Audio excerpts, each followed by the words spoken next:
متقی بن کر دکھائے اس زمانے میں کوئی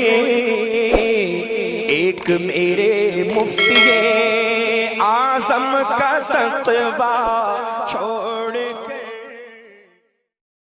نالیوں سے برسات کا بہتا پانی پاک ہے، نالیوں سے بارش کا پانی جو بہہ رہا ہے وہ بھی پاک ہے، جب تک نجاست کا رنگ یا بو یا مزہ اس میں ظاہر نہ ہو۔ رہا اسے وضو کرنا،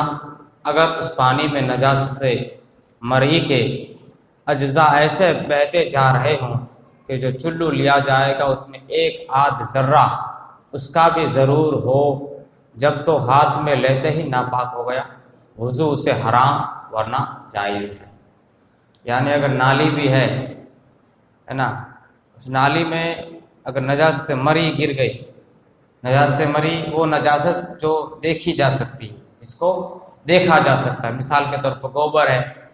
گائے کا، لید ہے نا، پھر جو ہے جانور ہے جو مر چکا ہے، ایسی نجاست ہے جس کو دیکھا جا سکتا ہے۔ اور کچھ نجاستیں ایسی ہوتی ہے کہ جو دکھنے میں آتی ہے لیکن جب مل جائے تو نظر نہ آئے، جیسے پیشاب اگر پانی میں مل جائے تو پتہ نہیں چلے گا کہ پانی کون ہے اور پیشاب کون ہے۔ تو نجاست جو مری ہو جیسے گوبر لید وغیرہ، اگر یہ نالی میں گر گئی ہے تو اگر جو ہے چلو میں پانی لیتا ہے اس کو کچھ ذرات ہاتھ میں آ جاتے ہیں، تو فرمایا کہ ہاتھ میں لیتے ہی وہ پانی ناپاک ہو گیا، اسے وضو بھی حرام ہے، اسے نہیں کیا جا سکتا ہے۔ البتہ اگر نجاست نہیں ہے تو اس نالی سے بھی وضو کر سکتے ہیں، وہ بھی پاک ہے۔ مسئلہ نمبر 9، نالی کا پانی کے بعد بارش کا ٹھہر گیا، بارش ہونے کے بعد اب وہ ٹھہر گیا،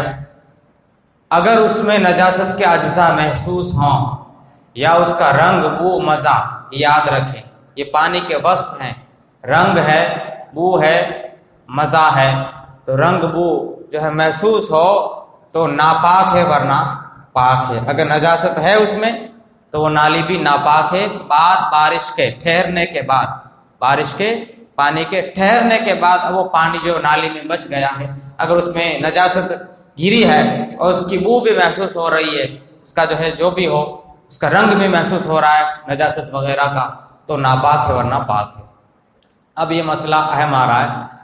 حوض وغیرہ کے لیے۔ مسئلہ نمبر 10 ہاتھ لمبا 10 ہاتھ چوڑا جو حوض ہو اسے دہ دردہ کہتے ہیں، اور وہ بڑا حوض ہے۔ دہ دردہ اس کا حکم بہتے پانی کے حکم کی طرح ہے،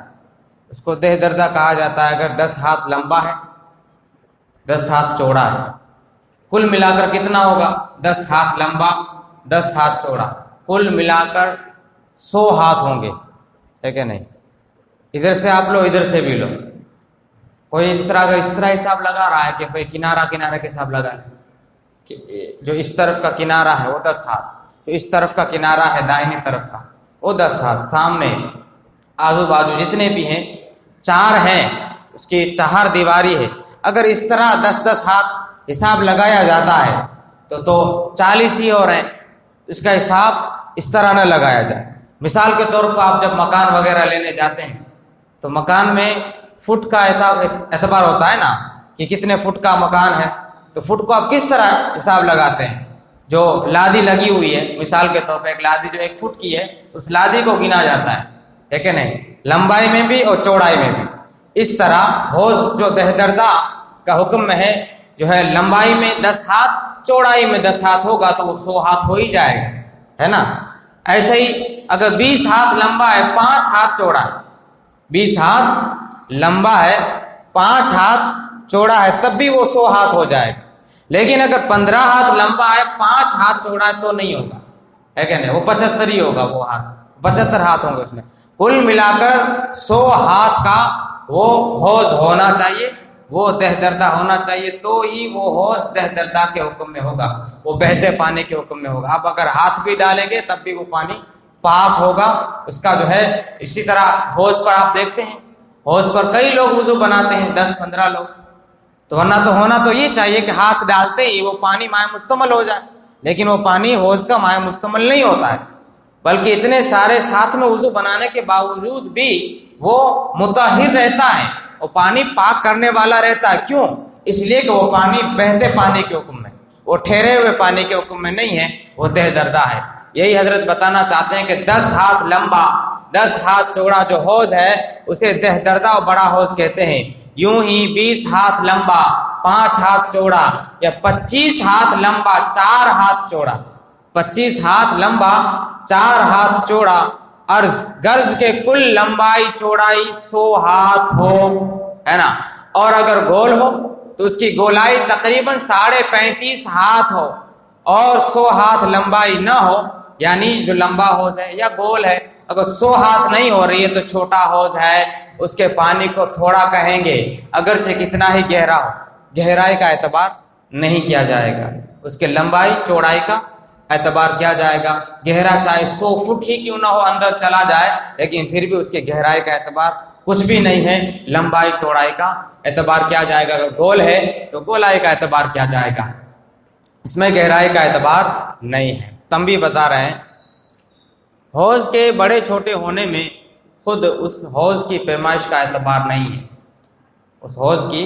پیمائش کا اعتبار نہیں ہے، بلکہ اس میں جو پانی ہے اس کی بالائی سطح دیکھی جائے گی، بالائی سطح دیکھی جائے گی۔ تو اگر حوض بڑا ہے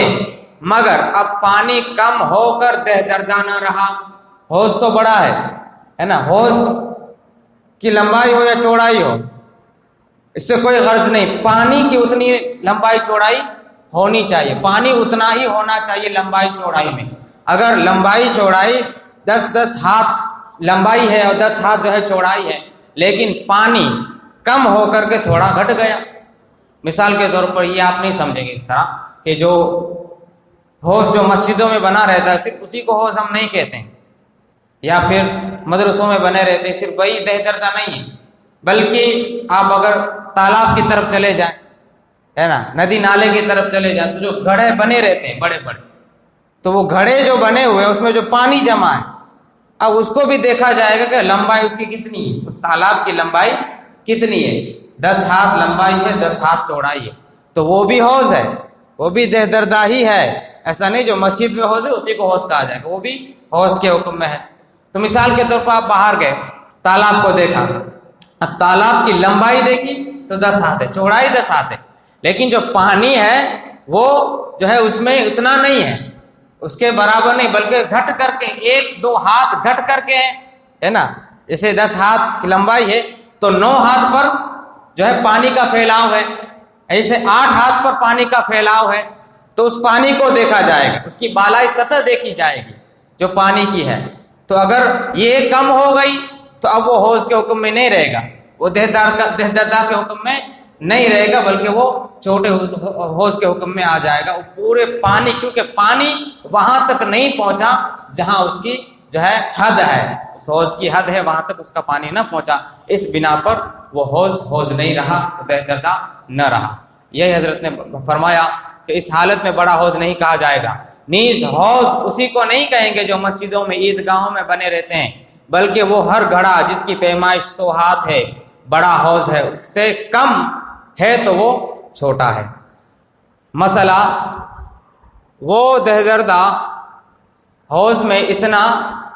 دہ دردہ حوض میں صرف اتنا دل درکار ہے، دہ دردہ حوض میں صرف اتنا دل درکار ہے، اتنی گہرائی کہ اتنی مساحت میں زمین کہیں سے نہ کھلی ہو، اتنی مساحت میں زمین کھلی نہ ہو۔ اور یہ جو بہت کتابوں میں فرمایا کہ لپ یا چلو میں پانی لینے سے زمین نہ کھلے، اس کی حاجت اس کے کثیر رہنے کے لیے ہے کہ وقت استعمال اگر پانی اٹھانے سے